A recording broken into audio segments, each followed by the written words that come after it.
Image किया पाकिस्तान का, या पाकिस्तान के जो उस वक्त के वजीर आजम थे उनका जो इमेज किया कि उनको एक तोहफा दिया गया, उसको बेच दिया गया, वो इमेज कितना बुरा है? बिनेश, ठीक है, बिनेश से रब्ता करने की कोशिश करेंगे, फवाद अहमद की जानिब जाएंगे। फवाद, बताइएगा ये इमेज कितना बुरा है कि एक मुल्क के वजीर आजम को तोहफा दिया गया और उस मुल्क के वजीर आजम ने उस तोहफे को बेच दिया? ये अखलाकियात तो पहले भी इमरान खान साहब ने कभी उसका ख्याल नहीं किया। वो हमेशा अपनी ही अखलाकियात अपनी ही जबान से बनाते थे। मुझे वो वक्त याद है कि जब 2014 का धरना था तो बहुत से ऐसे लोग जो इमरान खान साहब के कट्टर हामी थे, जिनमें बहुत से सहाफी भी थे, उनसे जब हमने सवाल पूछा कि इमरान खान साहब के पास आप मिलने गए थे, किस चीज ने आपको सबसे ज्यादा मुतासिर किया या किन चीजों के ऊपर बात हुई, तो जहां वो उस तमाम गुफ्तगू को हमारे सामने कोट करते थे, वहां वो ये भी बताते थे कि खान साहब किस कदर सर्द महरी का शिकार होते हैं उस वक्त के जब वो कुछ खा रहे हो या मेहमान नवाजी का मामला हो। तो रिवायात या अखलाकियात, ये तो खान साहब का पहले भी खासा नहीं रहा, ये तो कभी इमरान खान साहब की कोई खूबी नहीं रही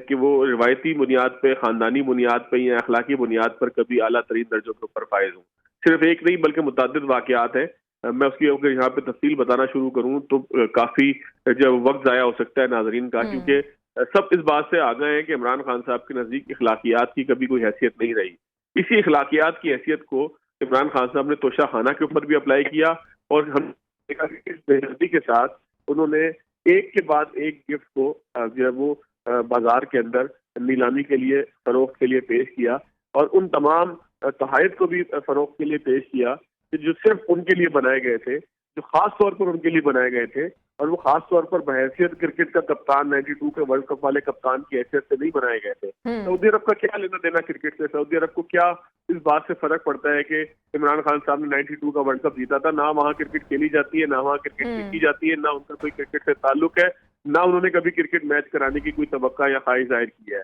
अगर दुबई की बात करें तो वहां पर चले स्टेडियम मौजूद है, लेकिन सऊदी अरब के मुतालिक हमने कभी ऐसी खबर नहीं सुनी कि उनकी किसी क्रिकेट टीम ने जो है वो क्वालिफाइंग राउंड खेला हो। लेकिन जाहिर है कि क्रिकेट के कप्तान की हैसियत से तो नहीं, बल्कि उस वक्त के प्राइम मिनिस्टर की हैसियत से उनको तोहफा दिया गया था। फवाद, ये भी बताइएगा कि पीटीआई का क्या मुस्तकबिल है, पार्टी का क्या मुस्तकबिल देख रहे हैं आप? देखिए, पार्टी का मुस्तकबिल तो पहले भी जो है वो खशो खासाक की तरह हमने बिखरते हुए देखा है। हमने देखा कि जो पार्टी इमरान खान साहब के बकौल पता नहीं 24, पता नहीं 26, पता नहीं 28 साल, कितने साल की जद्दोजहद की बुनियाद पर खड़ी की गई थी, वो अपनी बुनियाद पर ही कायम नहीं रही। लेकिन जब हमने देखा कि उसके ऊपर बुरा वक्त आया तो जिस तरह से तेज हवा या आंधी चलने के नतीजे में तिनके उड़ते और बिखरते दिखाई देते हैं, इस तरह से पार्टी तो पहले ही बिखर चुकी थी। अब रह गए थे खान साहब और खान साहब का कल्ट फॉलोइंग और खान साहब का जो हमने देखा कि फैन क्लब। जाहिर है कि खान साहब जिस सियासत की बुनियाद पर, जिस नारे की बुनियाद पर, जिस बयानिए की बुनियाद पर आज तक सियासत करते आए हैं, वो यही है कि बाकी सब चोर हैं और मैं जो है वो सादिक और अमीन हूँ। मुझे अदालतों ने सादिक और अमीन करार दिया, हालांकि मैं तो इस बात के भी खिलाफ हूँ कि किसी सियासतदान को सादिक और अमीन करार दिया जाए या पुकारा जाए। हम खताओं के पुतले और सादिक और अमीन का जो सिफ्त या उसका जो लकब है वो नबी मेहरबान सल्लल्लाहु अलैहि वसल्लम के लिए जो है वो उनके लिए जो है उनकी जात के साथ ही मंसूब है। तो ये किसी सियासतदान के लिए या किसी सियासतदान को जो है वो सादिक और अमीन करार देना, मेरे तो यहाँ पर पड़ जलते हैं कि मैं उस हवाले से कोई कमेंट करूं कि कोई फर्क कैसे सादिक और अमीन हो सकता है, क्योंकि बहरहाल इंसान खताओं का पुतला है,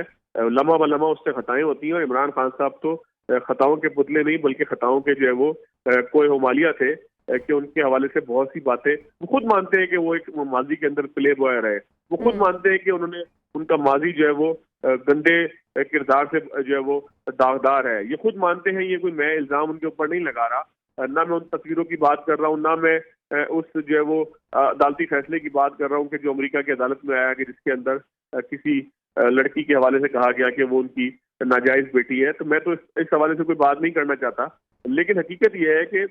इमरान खान साहब जो है वो उनकी सियासत का महवर और मकसद यही था कि बाकी सब चोर हैं और मैं जो है वो बहुत बड़ा चौड़ा आदमी हूँ और मेरा जो है वो मुझसे बेहतर आदमी जो है वो शायद इस सियासत के अंदर कोई मौजूद नहीं है। आज उस बयानिए के ऊपर, आज उस सारे नारे के ऊपर, उस सारी तकरीर के ऊपर एक बहुत बड़ा सवालिया निशान और एक बहुत बड़ा दाग अदालती फैसले की सूरत में वाजे हो गया है कि जहां पर इमरान खान साहब को गलत बयानी का मुर्तकिब करार दिया गया, जहां पर यह कहा गया कि इमरान खान साहब जो है उन्होंने जो है वो जानबूझकर जो है वो इलेक्शन कमीशन के गोशवारों के अंदर अपने असासे छुपाए, उन्होंने झूठ बोला, वो करप्ट प्रैक्टिस जस्टिस के जो है वो मुर्तकिब ठहरे हैं। तो खान साहब की जिंदगी का एक नया मोड़ है कि जहां पर उनके खिलाफ इस तरह का एक फैसला आया है। देखिए, माजी के अंदर जब हम मियां मोहम्मद नवाज शरीफ के हवाले से किए गए फैसले पे तनकीद करते थे या बात करते थे, तो उस वक्त पाकिस्तान तहरीक इंसाफ के दोस्त सख्त नाराज हो जाया करते थे कि आप किस तरीके से कह रहे हैं कि नवाज शरीफ ने चोरी नहीं की। हालांकि हम तो उस फैसले के ऊपर बात करते हैं, हम तो उस फैसले के ऊपर बात करते हैं कि जहां पर बात पानामा से शुरू होती है और बात जो है वो अकामा के ऊपर आकर खत्म होती है। लेकिन खान साहब के फैसले के अंदर पानामा और अकामा दोनों के दरमियान कोई गैप नहीं है, बल्कि घड़ी कुछ की फरोख्त का एक मामला है, तोशा खाना के तहाइफ की फरोख्त का एक मामला है। उस फरोख्त के बाद उस फरोख्त से हासिल हुई आमदन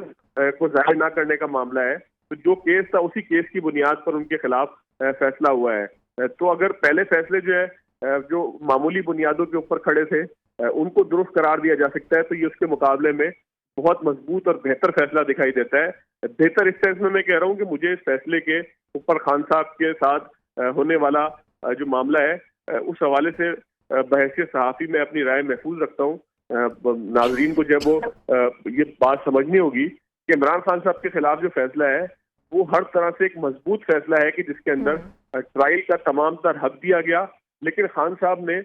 बहुत से मामलात में कानून का इस्तेमाल करते हुए उसको ताखीर का शिकार बनाने की कोशिश की। तो आप ये नहीं कह सकते कि खान साहब के खिलाफ फैसला जो है वो शायद शुरू हुआ था सुई से और खत्म हुआ धागे के ऊपर। खान साहब के खिलाफ फैसला तोशा खाना के ऊपर ही था और तोशा खाना के ऊपर ही खत्म हुआ, और उसकी जो है वो खान साहब जितने रेमिडीज कर सकते थे, जिन जगहों पर अपील कर सकते थे, वो तमाम मामलात भी वो करते रहे। टेक्निकल ग्राउंड्स के ऊपर फैसले को जितना वो ताखीर का शिकार कर सकते थे वो करते रहे। इसके बाद अब ये देखना होगा कि ये फैसला जब तफसीली बुनियादों पर आएगा तो उन तमाम शवाहिद का तस्करा होगा कि जो इमरान खान साहब के हवाले से जमा किए गए उन तमाम मामलात के ऊपर गुफ्तगू होगी, कानूनी हवालाजात साइटेशन मौजूद होंगी, क्योंकि फैसला जो जज सुनाता है अदालत के अंदर मुख्तसर फैसले के बाद जो तफसीली फैसला है उसमें ताखीर ही इसलिए होती है कि जजेस आम तौर पर अपने चैम्बर के अंदर उसके ऊपर पूरी एक वर्किंग करते हैं। तमाम फैसलों के अंदर जो भी मामलात कानूनी तौर पर उन्होंने प्रूफ किए होते हैं उसकी कानूनी हवालाजात देते हैं, साइटेशन निकालते हैं, माजी के फैसलों के हवाले से उसको जो है वो कंपेयर करते हैं, और फिर एक तफसीली फैसला सामने आता है कि जिसमें स्टेप बाय स्टेप तमाम मुकदमे को बयान किया गया होता है। उसमें यह भी बयान किया जाता है तफसीली फैसले के अंदर कि आखिर क्या क्या चीजें ऐसी थी कि जिसको